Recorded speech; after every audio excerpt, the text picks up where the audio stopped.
Hello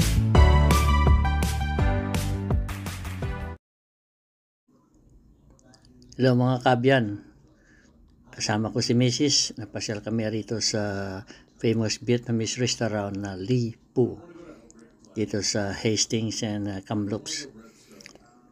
Ito ang in-order namin, number 27. Ito yung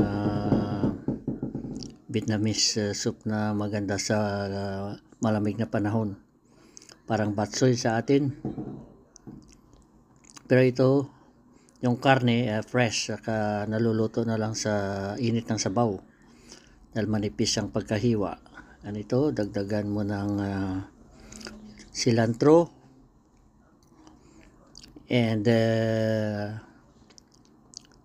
hot chili sauce and may togi din. Kaya yun, masarap talaga. Kaya ito, sikat ito dito sa amin.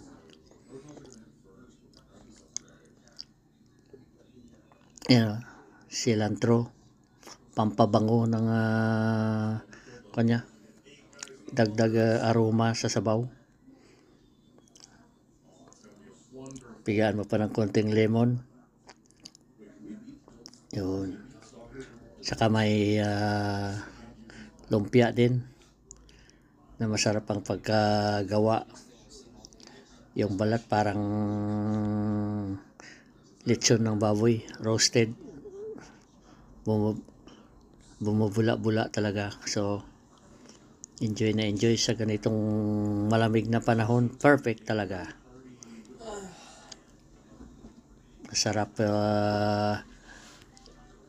maghigop ng mainit na sabaw ganitong panahon.